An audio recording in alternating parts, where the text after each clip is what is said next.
que l'homme ne vivra pas seulement de pain, mais de toute parole que Dieu prononce. La Bible se lit. Bien des prophètes.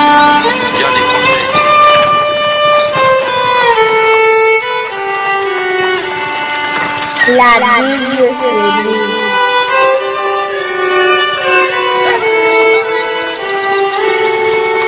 Il est écrit que l'homme ne vivra pas seulement de pain, mais de toute parole que Dieu prononce. La Bible se lit.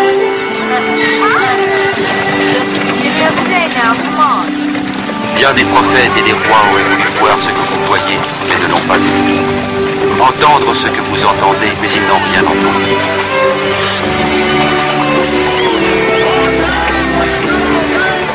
La Bible se lit.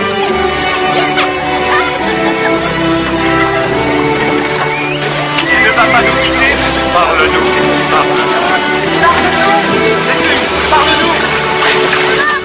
La Bible se lit. Il est devant toi.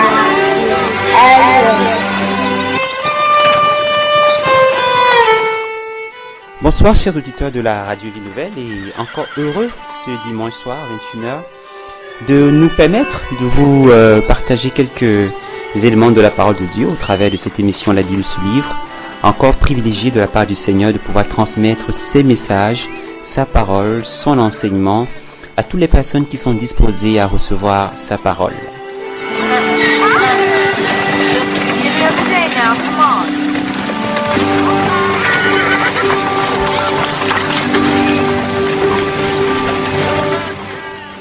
Dans l'émission La Bible se livre, nous parlons de ces éléments dans la parole de Dieu qui nous semblent souvent anodins, qui nous semblent souvent superficiels, mais qui pourtant revêtent une importance cruciale dans la compréhension même des Écritures.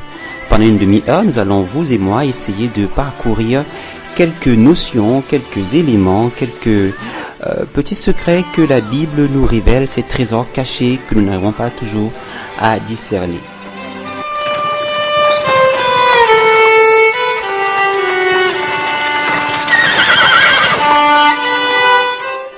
Et dans la suite logique de notre mois, de notre enseignement, de la série d'enseignements sur les montagnes, nous verrons aujourd'hui deux autres montagnes, les deux dernières que nous verrons. C'est les montagnes de Hébron et de Nebo.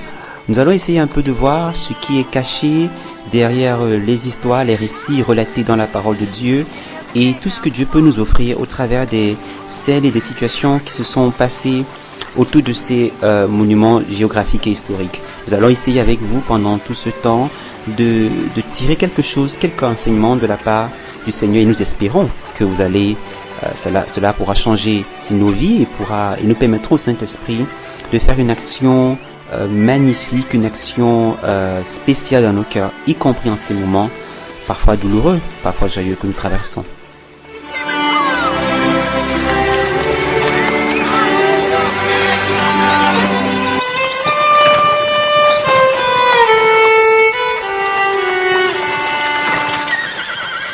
Donc on va simplement faire comme d'habitude, prendre un petit peu de temps, se disposer, probablement dans la prière, ou bien prendre un bloc-notes, ou bien enregistrer l'émission, trouver le moyen de pouvoir recevoir quelque chose de la part du Seigneur ce soir et débuter notre programme.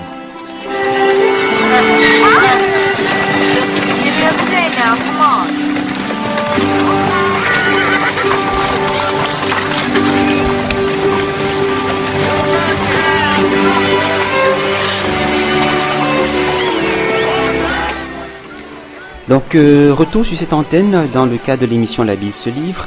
Et nous allons voir ce dimanche deux autres montagnes, les deux dernières, celles qui ont été mentionnées en début d'émission. Nous parlerons du mont Hébron, qui est principalement contenu dans le livre de Josué, et puis le mont Nebo, qui est contenu dans le livre d'Exode. Nous allons essayer un peu de voir, comme les fois précédentes, comme les dimanches précédents, ce que Dieu a à nous partager au travers de ces montagnes bibliques. Commençons déjà par le mont Hébron.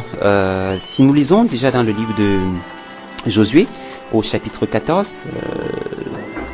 partie du verset 7 jusqu'au verset 14, on peut déjà déceler une histoire qui raconte un petit peu la promesse que Moïse a fait à Caleb en lui disant que la terre, du moins ce que Dieu a fait au peuple d'Israël en leur disant que la terre que Moïse voit sera pour Israël et pour les enfants, pour les descendants d'Israël, et ce pour toujours.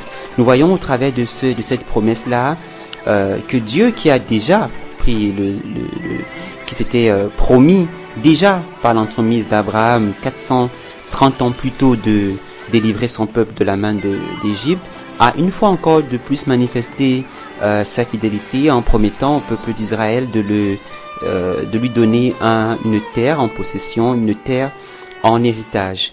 Et ce qui est encore plus marquant dans ce récit, c'est le fait que Dieu non seulement promet cet héritage et cette terre-là à ceux qui ont accompagné Moïse et ceux qui sont restés fidèles, qui l'ont accompagné pour la terre promise, mais bien plus encore, Dieu dit que cela est pour eux et aussi pour leurs enfants et leurs descendants, leurs enfants, les enfants de leurs enfants, et ce pour toujours.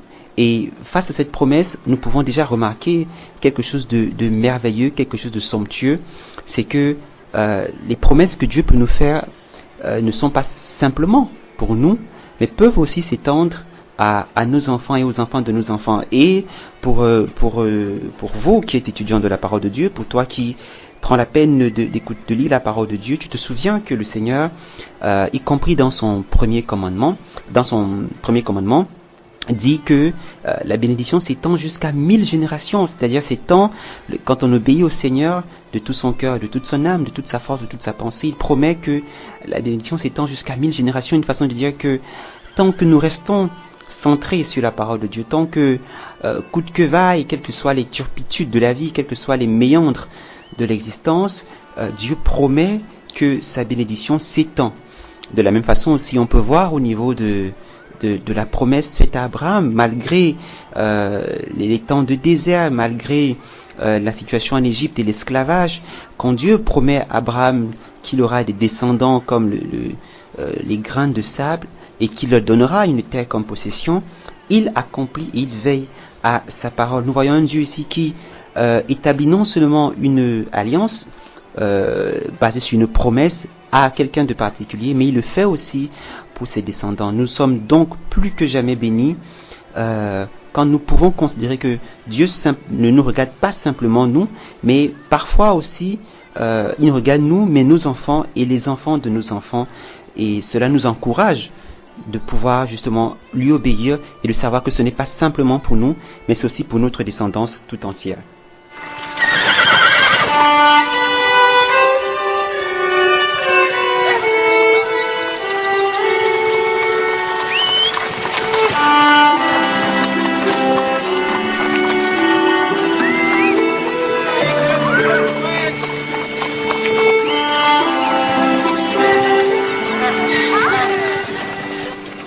Et donc, dans cette histoire du mont Hébron, nous avons donc une des personnes qui était la Bible nous fait comprendre que parmi toutes les personnes qui étaient sorties de l'Égypte avec Moïse, aucune personne de cette génération-là n'a vu la terre promise, sinon Josué et Caleb.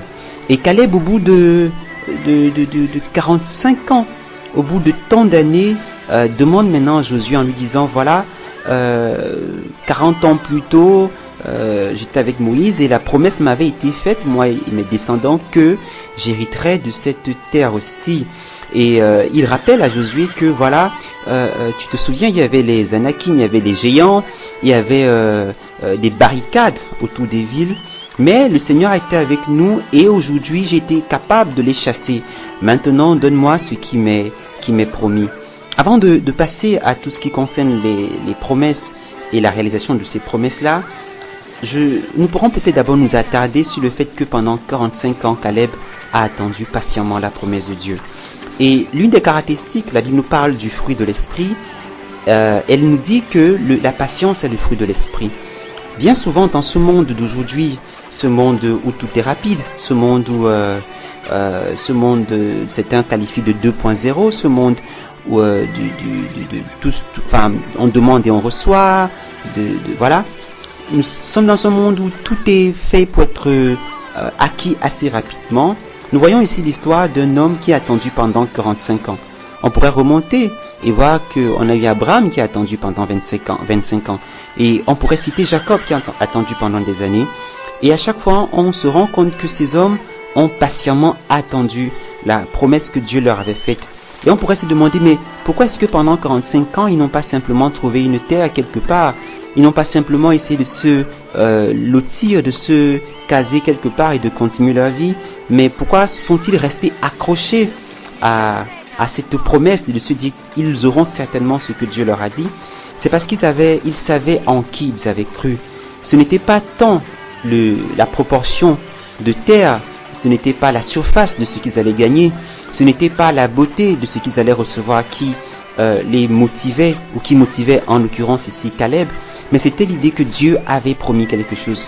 Puisque Dieu était l'auteur de la promesse, il savait certainement que non seulement c'était une bonne promesse, mais certainement Dieu exaucerait, Dieu accomplirait sa parole à leur égard. Et pendant 45 ans, il a attendu et il a fini par l'avoir. Un autre élément qu'on pourrait donc ressortir, c'est que, mais il n'est pas resté simplement à attendre cette promesse. Il n'est pas simplement resté à regarder, mais il était dans ce qu'on appelle une patience active. La Bible nous reporte ici qu'il y avait des géants, et c'est là lui-même qui le dit, les Anakim. Anakim, ça fait penser ça représente ces géants-là, ces personnes fortes physiquement qui étaient suffisamment puissantes pour renverser des villes entières, des nations entières. La Bible dit que Caleb les a combattus. Il dit que le Seigneur était avec lui et il a combattu ces géants. Nous allons voir un petit peu dans nos propres vies ce que peut représenter ces différents géants et voir un peu comment le Seigneur peut nous aider à nous en sortir.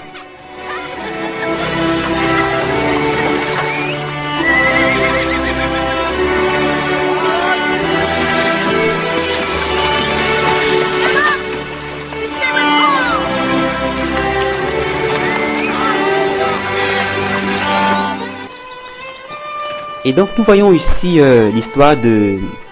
cette histoire de géant avec Caleb, et il parle en fait des Anakim. Alors pour lui c'était à son temps et à son époque c'était des personnes physiques comme on l'a mentionné, mais pour nous aujourd'hui les Anakim peuvent représenter tous ces éléments, toutes ces circonstances, toutes ces personnes parfois qui vont nous empêcher, pas de faire ce que nous voulons faire, mais qui vont nous empêcher d'entrer dans la promesse, dans l'héritage que Dieu nous a donné. De prime abord, il est important de signaler ici que Caleb ne s'est pas dit « je vais posséder ce territoire ». Et parce qu'il se serait dit ça, il aurait forcé pour avoir cet héritage. Non.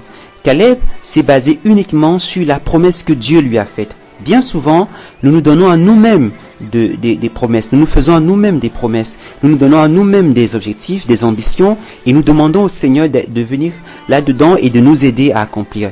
Ce n'est pas de cela qu'il s'agit ici. Caleb a entendu la parole de Dieu. Cette parole de Dieu-là, dont la Bible dit qu'elle crée en nous la foi, lui a permis de tenir pendant 45 ans. Et c'est sur la base de ce que Dieu lui a dit qu'il a pu faire face à ces géants. Donc la première chose à faire, et quand on identifie les géants dans nos vies, ces géants viennent pour bloquer ce que Dieu a dit auparavant. S'il y a des géants qui se manifestent dans ce que nous aurons nous-mêmes prémédité ou voulu, peut-être que ce sont des géants qui sont générés par Dieu afin de nous empêcher de ne pas nous tromper, mais lorsque nous sommes dans la volonté de Dieu, il y a parfois des géants qui arrivent et qui nous empêchent, qui essaient de nous empêcher d'entrer dans l'héritage de ce que Dieu nous a promis. Alors, que peuvent être ces géants? Il y a généralement, ou bien la plupart du temps, c'est les géants de la peur. C'est-à-dire que nous savons pertinemment que Dieu voudrait que nous fassions ceci, ou que nous arrivions par ici, ou que nous faisions cela, mais parfois nous avons peur de ce qui peut arriver, peur de notre incapacité à faire ceci ou faire cela, et cette peur-là nous donne une forme de manque de paix. Nous boudons un petit peu la paix de Dieu. Parfois aussi il y a ce géant qui est une forme d'ultra sensibilité, on est mu par des paroles des uns et des autres, et on est flexible, ultra flexible à tout ce qu'on peut nous dire à côté. Ces géants peuvent aussi être la précipitation. On n'est pas patient, on ne laisse pas Dieu lui-même faire les choses en son temps et à sa façon. On veut rapidement brûler les étapes et arriver, et on manque forcément de paix et de repos. Ces géants peuvent être une forme de faiblesse, ces géants peuvent être une trop forte assurance en soi-même. Dans ce monde aujourd'hui où le coaching, où la positive attitude ou l'attitude positive, où les enseignements, parfois même dans les communautés chrétiennes, des enseignements basés sur la confiance en soi, l'accomplissement de soi sont promus, ce géant de l'assurance, la trop grande assurance en soi peut être un blocage pour ne pas recevoir ce que Dieu lui veut faire, ce sont parfois des blocages pour nous exclure de l'action de Dieu dans nos propres vies et nous entraînent à une forme de héroïsme personnalisé que l'on se donne soi-même afin de prouver aux autres quelque chose. Et ainsi on peut citer autant de géants. Parfois c'est aussi des géants pas forcément, enfin, ça peut être un péché qui n'est pas forcément géant, qui est quelque chose à traiter en soi, mais nous avons plusieurs éléments comme ça qui vont nous empêcher d'entrer en héritage, en possession de ce que Dieu a pour nous.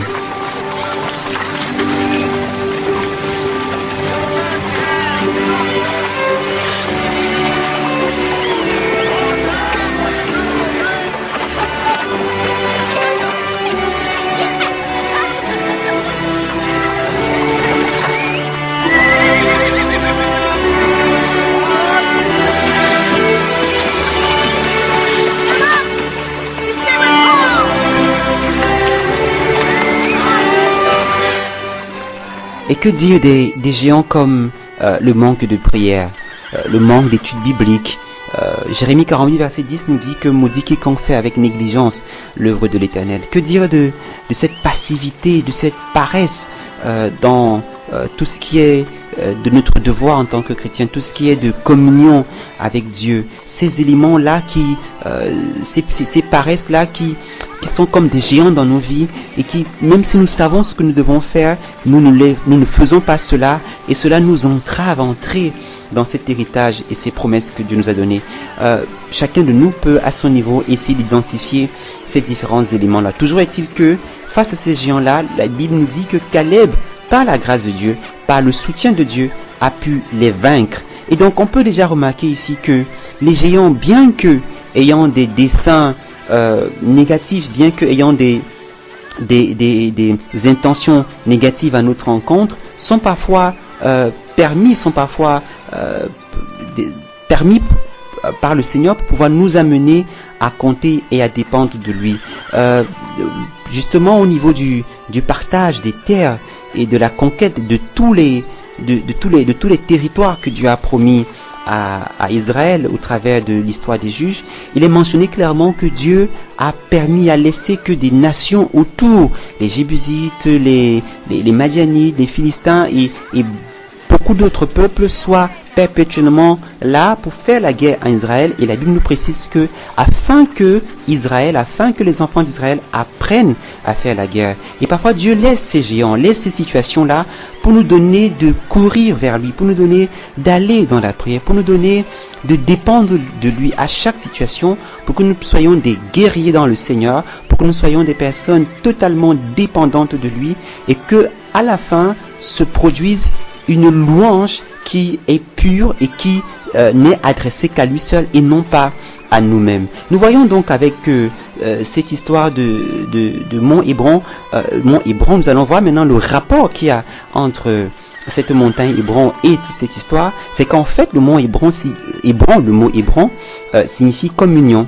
Et donc dans cette histoire, ce partage de la vie de Caleb pendant 45 ans, on voit ici que Dieu a amené Caleb à une vie de communion.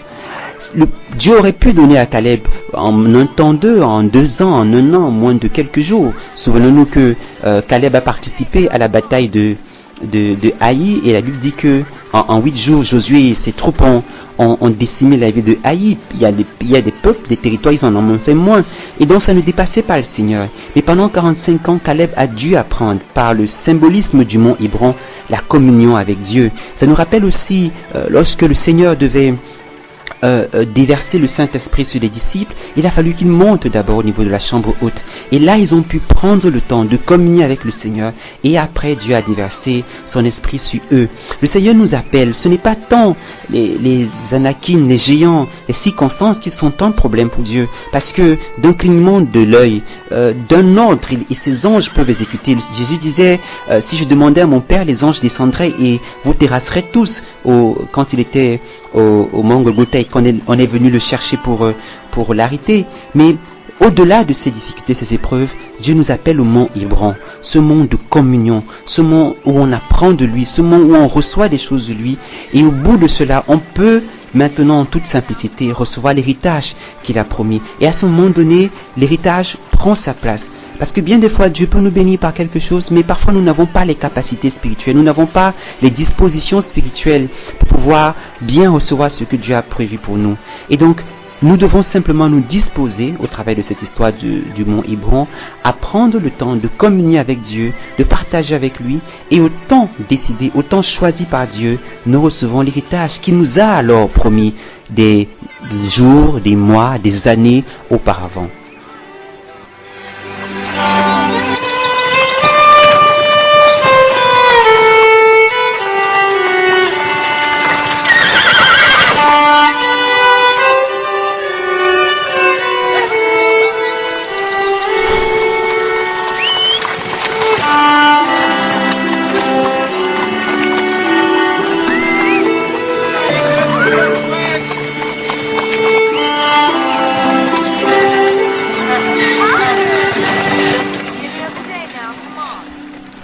Et voilà, donc nous avons partagé ensemble ce trésor. Il y en a certainement d'autres, mais ce grand trésor de la communion avec Dieu au travers de l'histoire de Caleb.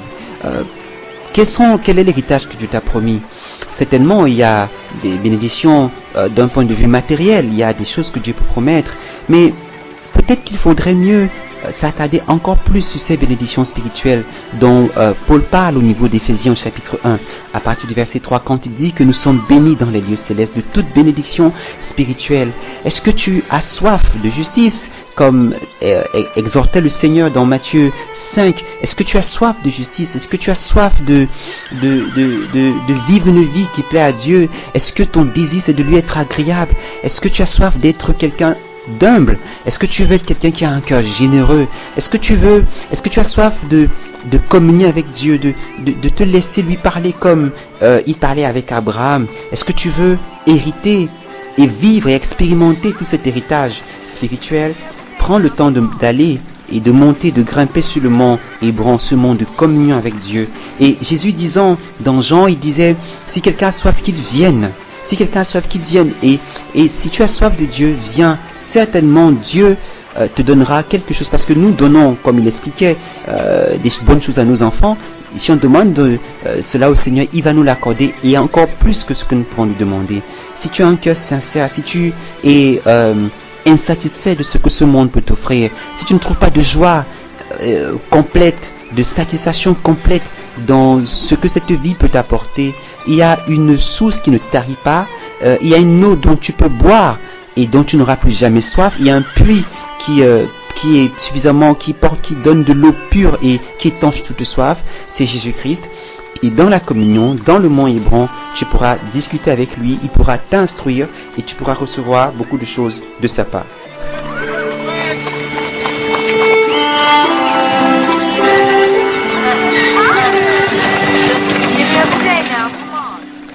Nous allons maintenant voir l'histoire du mont Nebo, qui est contenu dans le livre de Deutéronome, au chapitre 32, versets 48 à 52.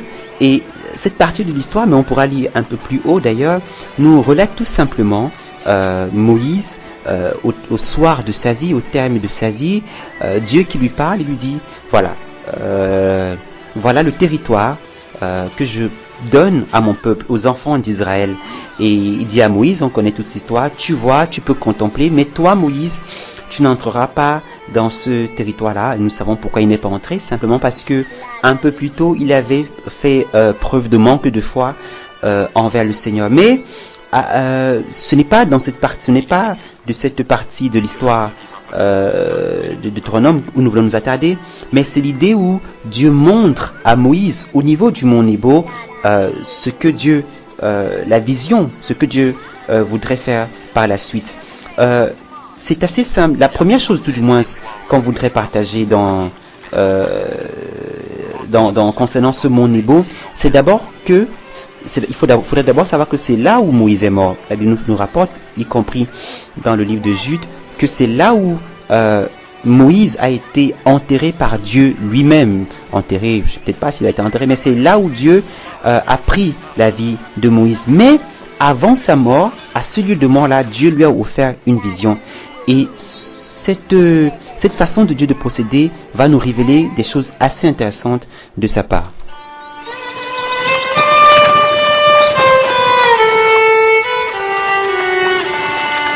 La Bible se lit.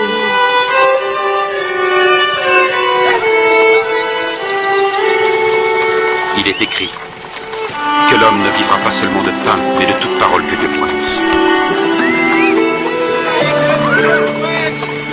La Bible se lit.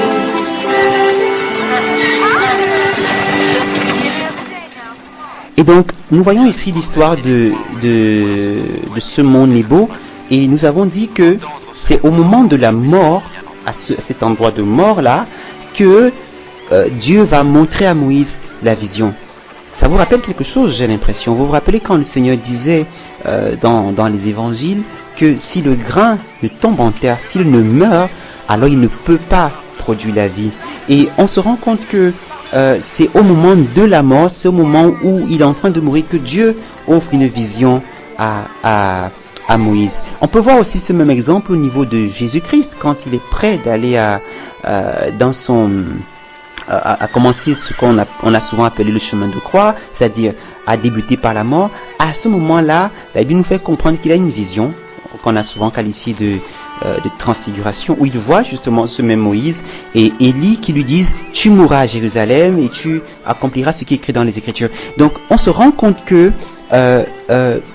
à ce moment de mort, à ce moment où les choses semblent complètement perdues, c'est à ce moment-là que Dieu révèle des choses. C'est à ce moment-là que Dieu ouvre des portes que l'on ne pensait pas. Alors, rapportez à nous, qu'est-ce que cela peut bien signifier? Qu'est-ce que cela peut bien mettre en exergue par rapport à nos propres vies? Nous devons comprendre que le Seigneur ne peut pas communier, ne peut pas révéler des choses, ne peut pas partager sa bonté, sa passion à entre guillemets ceux qui sont en vie. C'est-à-dire que nous ne pouvons pas être absorbés par les circonstances de la vie, par les choses de la vie et penser que nous pourrions recevoir quelque chose de Dieu. Dans la parabole du semeur, Jésus dit que quand il classifie les personnes qui entendent, il dit, il y en a qui entendent bien la parole de Dieu, mais à un moment donné, les soucis de la vie ou alors les plaisirs de la vie font obstruction à ce que nous puissions demeurer et se retrouver établis dans ce que Dieu a prévu. Il en est de même dans nos vies quotidiennes. Quand nous sommes entre guillemets en vie, c'est-à-dire quand nous sommes débordés par ceci, par cela, par telle activité, parfois très légitime, nous nous retrouvons à ne pas toujours écouter la parole de Dieu, à ne pas toujours écouter la pensée de Dieu. Or, quand nous prenons la peine de se laisser conduire vers le mont Nebo, c'est-à-dire de se laisser conduire vers cet endroit de mort, nous pouvons mieux écouter et mieux comprendre la vision de Dieu. Alors, c'est peut-être bien que nous commencions à penser et à réfléchir sur nos propres vies. Quelles sont ces activités, parfois légitimes, parfois importantes, mais qui occupent une trop grande place par rapport à Dieu? Quelles sont ces situations, quelles sont ces personnes, quelles sont ces activités, quelles sont ces choses-là qui obstrue la pensée de Dieu à notre égard, qui nous empêche d'avoir par jour, par exemple, 1 heure de prière, qui nous empêche d'avoir 1 heure de communion avec Dieu par jour, ou de méditer un peu. Quels sont ces éléments qui nous empêchent d'être avec Dieu? Est-ce que nous sommes prêts à aller vers le mont Nebo pour mourir à nous-mêmes, pour mourir à nos propres désirs, afin de recevoir clairement la vision de Dieu? Je nous invite chacun de nous à réfléchir là-dessus et à pouvoir éliminer par l'Esprit de Dieu, par la grâce de Dieu, ce qui nous permettrait de mieux comprendre le Seigneur quand nous irons au mont Nebo.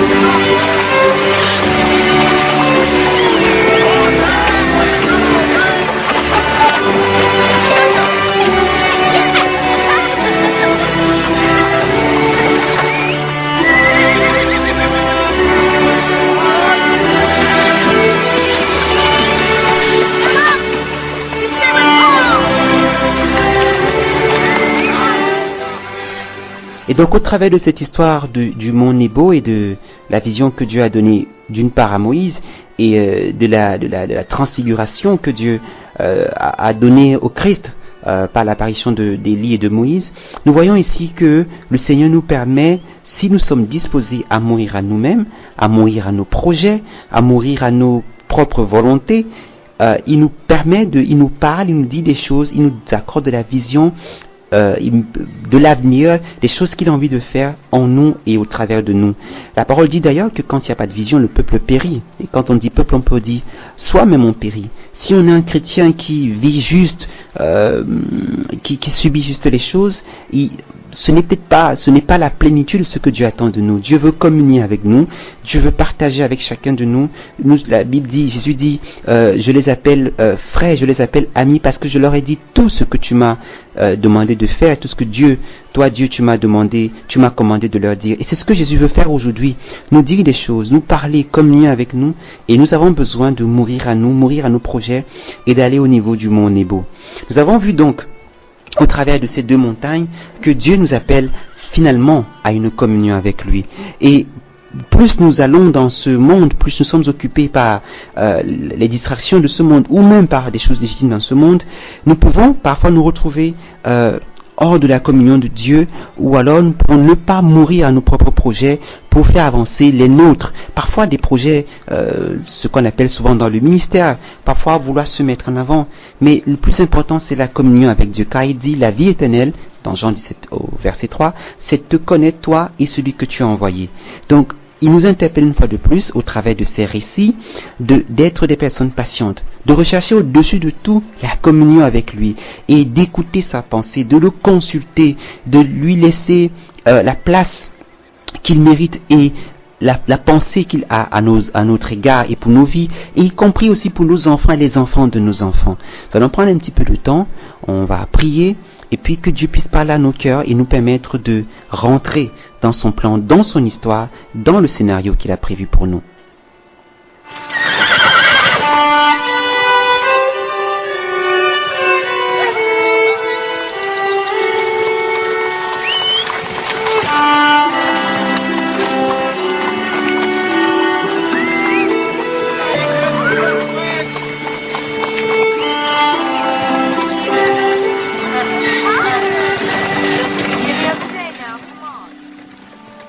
Te bénir et te rendre grâce pour ce que tu es en train de faire dans nos cœurs et nos vies. Nous sommes beaucoup de chrétiens et de nombreux chrétiens parfois qui ployons sous le poids de cette vie, des occupations de tous les jours, des difficultés quotidiennes.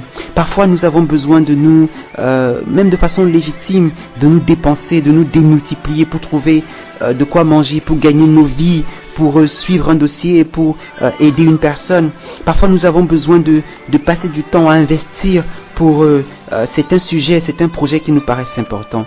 Mais tu nous apprends, Seigneur, que le plus important, ce n'est pas ce que nous avons forcément envie de faire ou de penser que nous pouvons faire tout seuls, mais c'est toi qui es le centre de la vie, c'est toi qui es la source d'eau vive, et en toi nous trouvons tout ce que nous devons avoir. Tu nous apprends que nous devons apprendre à communier avec toi et d'être patient, de croire à ce que tu dis, sachant que tu vas certainement accomplir, de ne pas nous faire confiance à nous-mêmes ou à notre cœur, mais de te faire confiance toi, parce que tu mèneras les choses à bout.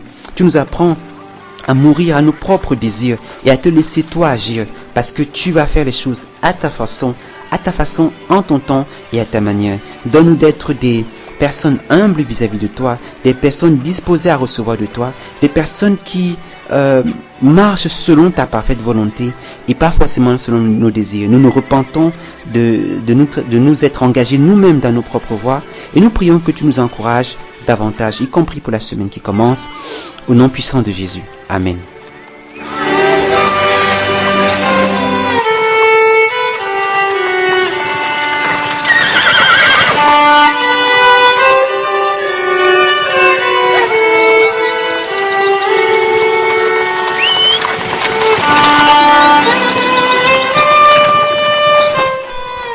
Merci, chers auditeurs, d'avoir pris le temps de partager ces quelques moments avec nous sur Radio Vie Nouvelle. C'était l'émission La Bible se livre tous les dimanches à partir de 21h. Nous espérons que Si le Seigneur ne revient pas, que nous serons là tous ce dimanche prochain pour aborder d'autres éléments particuliers de la parole de Dieu et essayer de tirer quelques enseignements assez importants. Nous vous prions donc de passer un bon dimanche pour le restant de la soirée et de commencer bien la semaine. De ne pas oublier que Jésus-Christ, quoi qu'on dise, quoi que les circonstances peuvent présenter, que Jésus-Christ revient bientôt, mais qu'en attendant, nous devons demeurer dans sa grâce.